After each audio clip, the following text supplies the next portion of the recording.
Welcome to Global Dispatches, a podcast for the foreign policy and global development communities and anyone who wants a deeper understanding of what is driving events in the world today. I'm your host, Mark Leon Goldberg, editor of UN Dispatch. Enjoy the show. The outbreak of the current conflict in Yemen nearly coincides with the start of this podcast back in 2014. Since then, I have had many guests on the show to discuss the latest iterations of the conflict and, above all, its humanitarian impact. And now, all those years later, Yemen remains the worst humanitarian crisis in the world today. More than 17 million Yemenis are food insecure, with over 150,000 people experiencing famine-like conditions. In late March, the heads of all the main UN humanitarian agencies said Yemen was, quote, teetering on the edge of outright catastrophe. The crisis began in the wake of the Arab Spring. A rebel group known as the Houthis captured much territory, including the capital Sana'a. The internationally recognized leader, President Hadi, fled to Saudi Arabia, and in March 2015, Saudi Arabia intervened in the civil war on behalf of the internationally recognized government and against the Houthis, which Saudi Arabia perceives to be backed by its arch-rival Iran. What followed was the destruction of a country and wide-scale immiseration, hardship, and death to the point where Yemen is routinely cited as the worst humanitarian crisis in the world today, and that includes Ukraine. But then, after years of fighting, the United Nations brokered a truce on April 2nd to coincide with Ramadan and last 2 months. The truce is intended to stop fighting inside and outside Yemen, open up a key port for fuel delivery, and allow some commercial air traffic in and out of the Houthi-controlled capital city. So far, over 2 weeks in, this truce is more or less holding. On the line with me to explain how we got to this ceasefire agreement and what happens next is Annelle Sheline, a research fellow in the Middle East program at the Quincy Institute.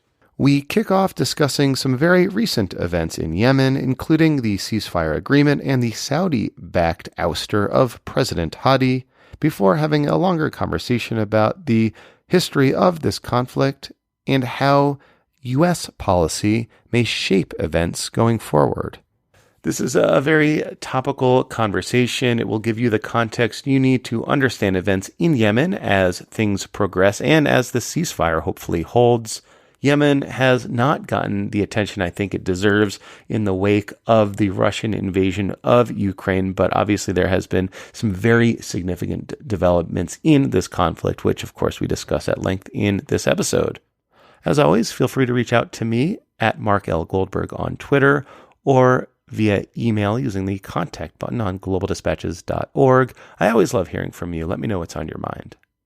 And we recorded today's conversation live using Twitter Spaces. If you ever want to participate in a live taping of the show via Twitter and ask my guests some questions of your own, feel free just to follow me on Twitter at Mark L. Goldberg to be alerted when these recordings happen. Thanks. All right, now here is my conversation with Annelle Sheline of the Quincy Institute. Essentially, the ceasefire came about following some momentum from the two of the main warring parties. So essentially, we had seen the Houthis themselves unilaterally declare a ceasefire that was supposed to last for 3 days. And that was declared following a major high-profile attack that the Houthis carried out on an Aramco facility near Jeddah. And this almost derailed the Formula One race that was supposed to happen, did end up happening, but their drivers were panicked. This was this was an attack on the second largest city in Saudi Arabia, Jeddah. So following the Houthis' truce, we then also saw Saudi Arabia declare a truce in the context of talks that the Saudis had convened among various Yemeni parties, not the Houthis. The Houthis were invited, but they declined to attend, given that Saudi Arabia is an aggressor in this conflict. So it was this momentum that the Houthis themselves declared a truce, and then the Saudis declared a truce in the context of these talks. And then it was this that then UN Special Envoy Hans Grunberg was able to build upon to then declare not only a truce for Ramadan, which was the initial hope, but a truce that is supposed to last for 2 whole months. Thus far, it is shakily holding. There have been reports of violations on both sides, but the Yemen Data Project has reported that they have not recorded any new Saudi airstrikes since the truce. I've heard some conflicting reports of that, but I usually trust the Yemen Data Project on this. However, unfortunately, two of the terms of the truce may be in danger of breaking down. So the Saudis did allow in 2 fuel ships to the port of Hodeidah, which is part of the agreement for this truce, but they thus far have not allowed in any more. And we also have not yet seen any flights resuming through Sana'a International Airport. These are two very important aspects of the truce. And if they continue to not be fulfilled by the Saudi-led coalition, unfortunately the Houthis may decide that the truce has been effectively broken. And just to be clear for those unaware, the Houthis control Sana'a, the capital city, and the airport on the ground, but the Saudi and its coalition controls the airspace. And thus far, throughout the duration of the conflict, has denied commercial aircraft from landing and taking off in Sana'a, more or less. Yes. And I've also seen reports from credible journalism outlets that Houthis have also there have been perhaps violations of the ceasefire, not on a large scale, but on smaller scales in and around Marib, which is this contested oil-rich area that is sort of mostly outside Houthi control. Have you seen those as well?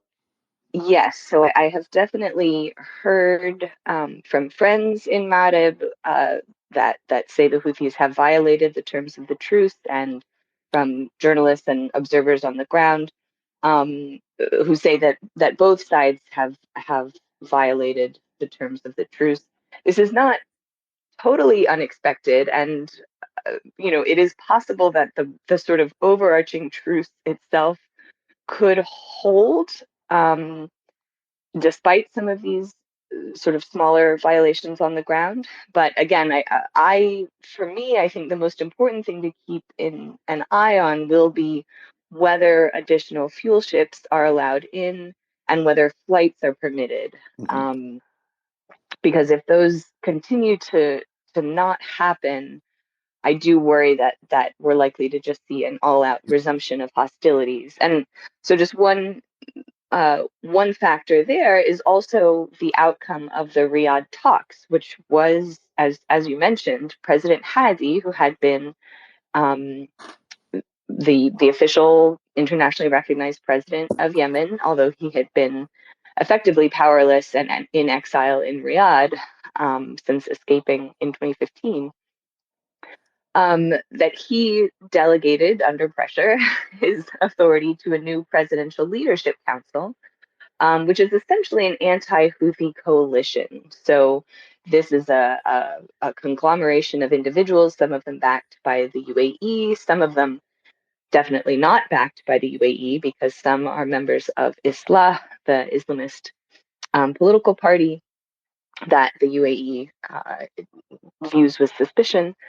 Um, and so the question after this presidential leadership council was formed was, is their primary objective to form a unified front to negotiate with the Houthis, or to form a unified front to fight the Houthis? And this is where I think US pressure can be really instrumental here, because if the US makes it clear to the Saudis that if sort of the Presidential Leadership Council, which was effectively sort of put together by the Saudis, if they resume hostilities or if the Saudis resume hostilities, that the U.S. will no longer provide any kind of military support.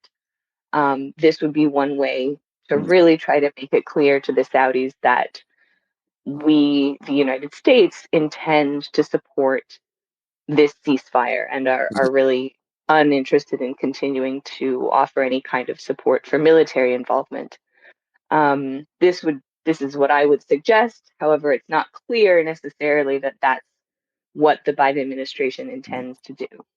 So the Wall Street Journal reported just yesterday, I think, or perhaps the day before, that indeed it was under heavy Saudi pressure that Hadi was forced to basically delegate his powers to this Presidential Leadership Council. And I'm interested to hear you frame that decision as perhaps going one of two ways, either to present a unified front in diplomacy with the Houthis or militarily against the Houthis. Have you seen anything yet in these early days to suggest which way that might go?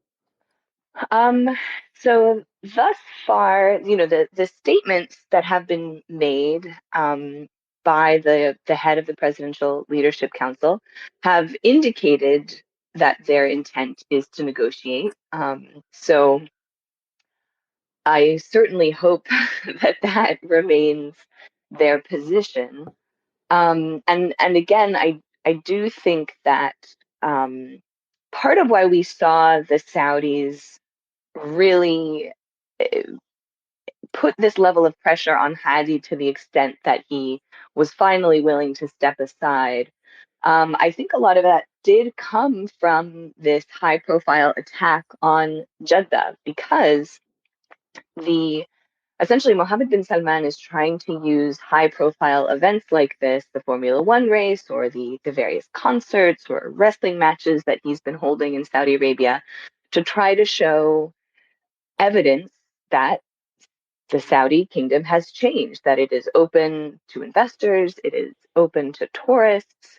And so even just a single attack like that can really damage that image. And so this was a similar dynamic to what we saw when the Houthis successfully launched a drone attack on Abu Dhabi back in mid-January that unfortunately did kill 3 workers at an oil facility outside Abu Dhabi, and similarly punctured this very carefully crafted image of the UAE as a bastion of stability and security, and a hub for travel and investment in a region that unfortunately does remain quite volatile.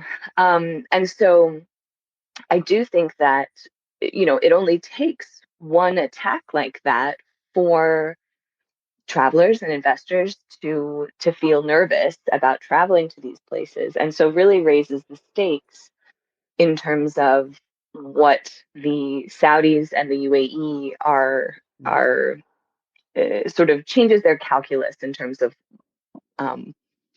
their preferred outcome for the war. I mean, and it's a little frustrating for me as someone who watches Yemen, given that Yemen has dealt with hundreds of air raids a day frequently, and so then just a single attack on on Abu Dhabi, for example, or this very high profile attack on Saudi Arabia, and suddenly everything shifts. Um, it just sort of is an indicator of the extent to which uh, Yemen is just not really a priority, or the people of Yemen are just not really counted. But again, I do think it has shifted the perception of both the Emirati leadership and the Saudi leadership. And I mean, unfortunately, on the one hand, we could see their response be one of aggression. We did see the UAE retaliate with airstrikes following their attack, and we then saw the UAE pushing very hard for the Houthis to be redesignated as a foreign terrorist organization, despite the fact that the lifting of this designation was one of the very first things that Biden did when he came into office, such that it would be fairly surprising for him to reverse himself there, but the Emiratis were really insistent on this. Mm-hmm. It hasn't happened yet, but there is still a question. We've heard people like State Department spokesperson Ned Price say things like referring to the Houthis as terrorists more frequently than he had previously, even though they're not officially designated. Um, so again, I do think this is why the US role is so crucial here, Mm-hmm. because if the US signals that we agree with this more aggressive stance from the Presidential Leadership Council and from the Saudis and Emiratis, and that we're going to keep supporting their aggression against Yemen, then I think they would be all in. Whereas if the US makes it clear that we are unwilling to continue to sell any weapons to either of these security partners, as long as they remain involved in military hostilities in Yemen, this is an opportunity right now because there is this truce, and the Saudis and Emiratis could potentially get out of the war and save face to a certain extent. I do want to get more in depth with you on the role of the United States in this conflict.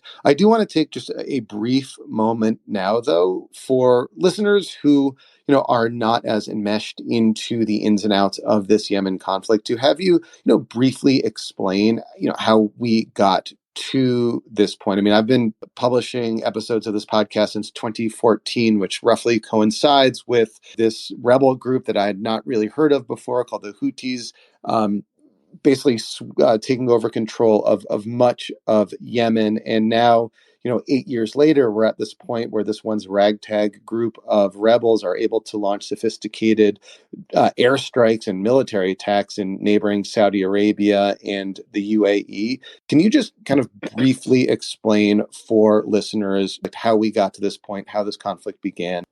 Sure. So essentially, the Houthis themselves are a movement that originated in northern Yemen. They are Zaydi Shia, and originally they coalesced around opposition to Saudi efforts to spread Wahhabism in their area of Yemen. Um, so this was sort of a religious revivalist moment that was frustrated with sort of this Saudi efforts to infiltrate their part of the country. And then subsequently, they fought a series of 6 wars with the central government of Yemen, led by Ali Abdullah Saleh.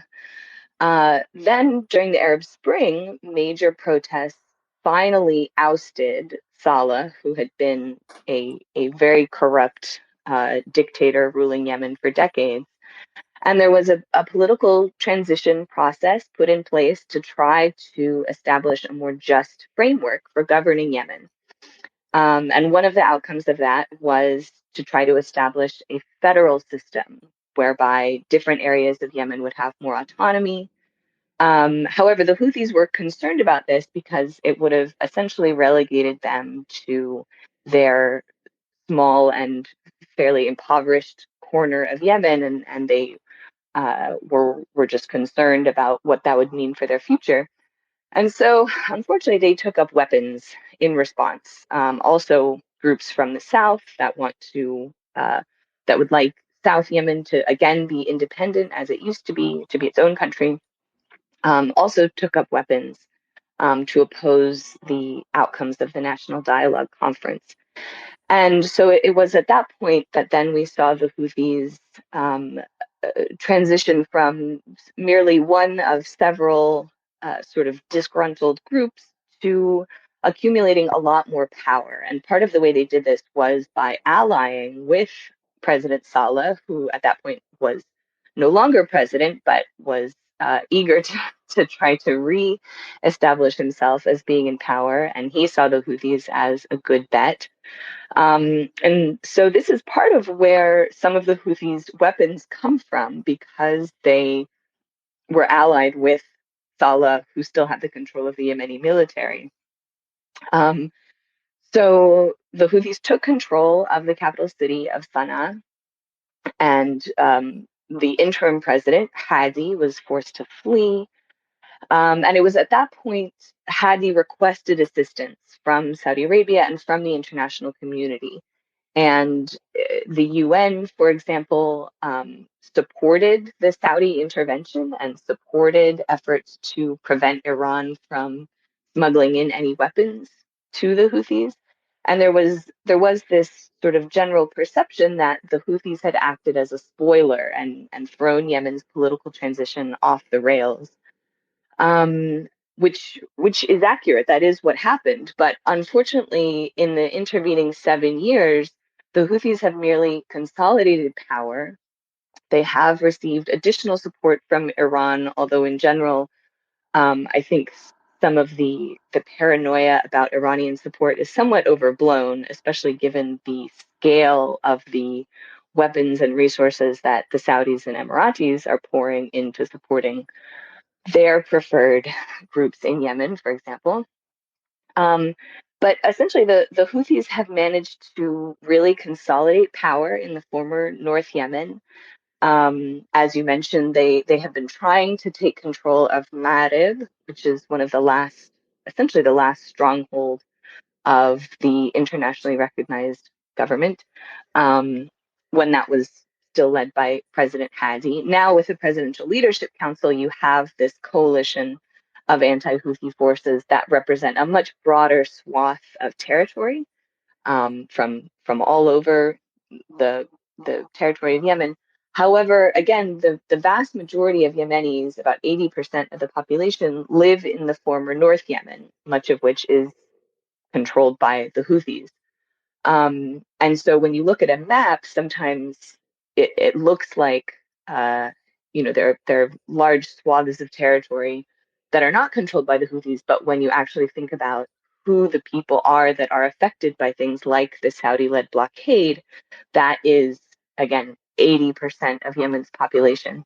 That's, I think, a very helpful sort of catching up for those who have not followed this terribly closely. But throughout this conflict, we are now in the third U.S. presidential administration that has had to deal with this conflict, has been involved in this conflict in one way or another. And, it's interesting to me to note that this ceasefire agreement, which is more or less holding, coincides with some momentum perhaps in Congress around a war powers resolution that would, tie the administration's hands in terms of how it would support the Saudi-led coalition. Can you explain what this war powers resolution stipulates, and whether or not you see any connection between the timing of this ceasefire and growing momentum in Congress towards reining in U.S. support for the Saudi-led coalition?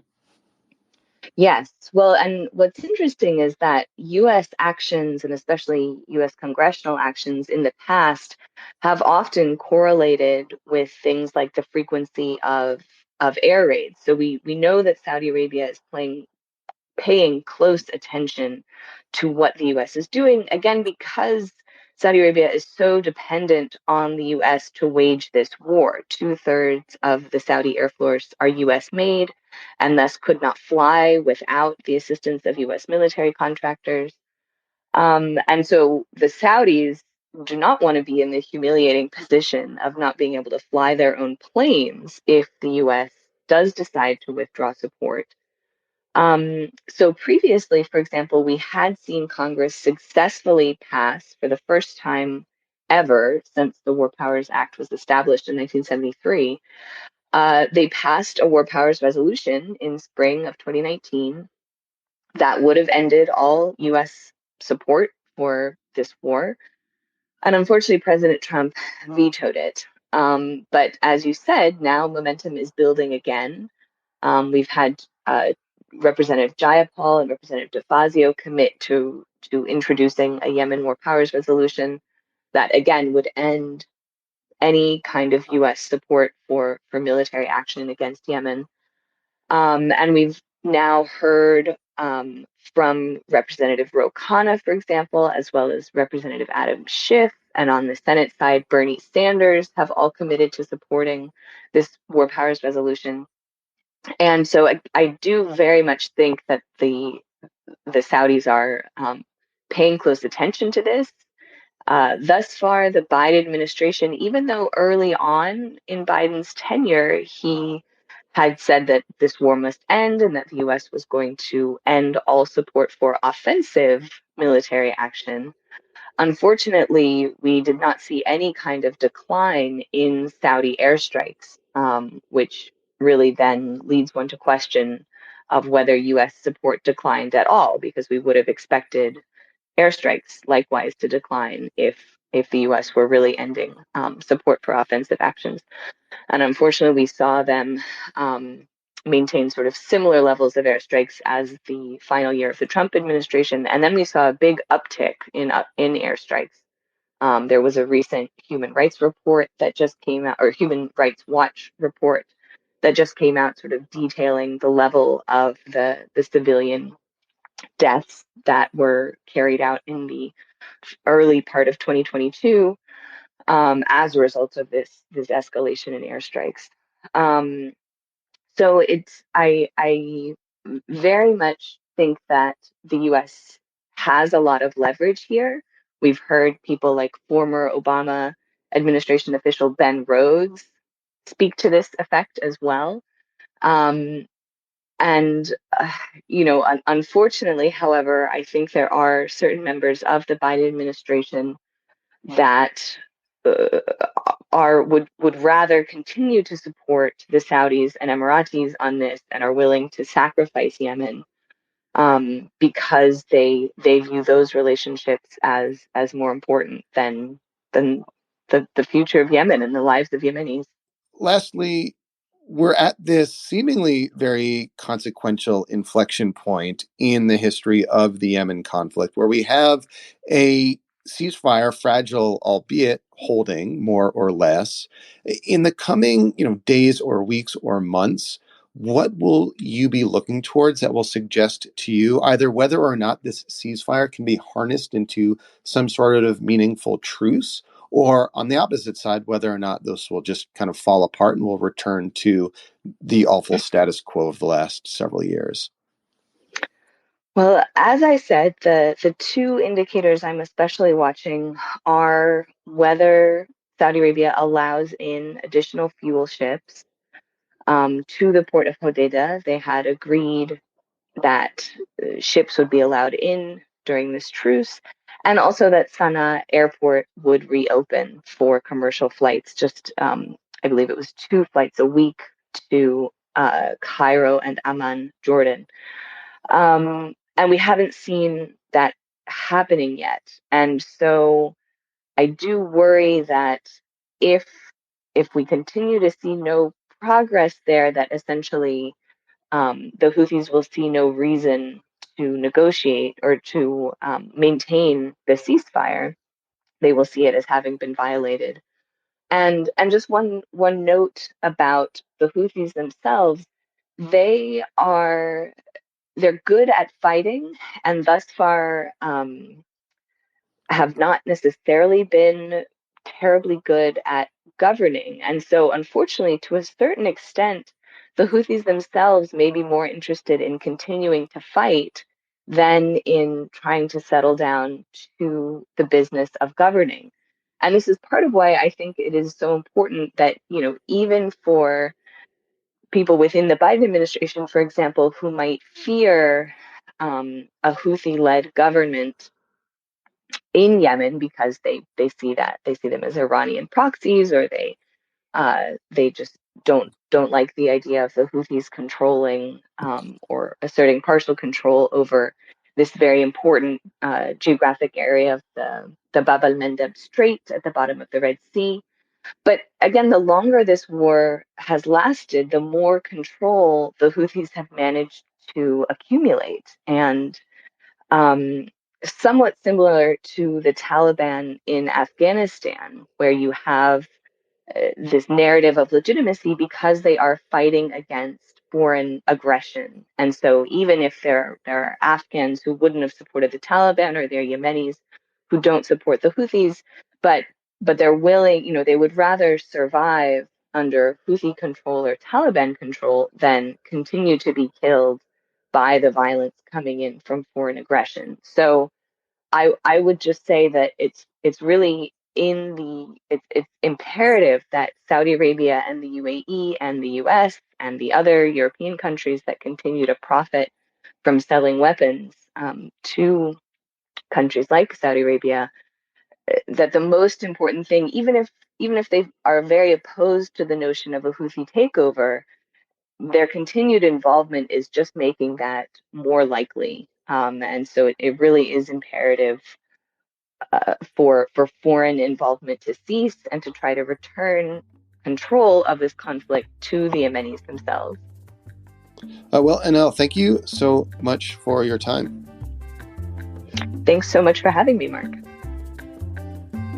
All right. Thank you all for listening. Thank you to Annelle. That was very helpful and timely. And again, the events in Ukraine obviously have dominated the media in recent weeks, and, understandably so, but it's also, I think, worth recognizing and, of course, spending time discussing other key events around the world, which, of course, this podcast and I promise I will do, as I always have done since 2014. All right. We'll see you next time. Bye.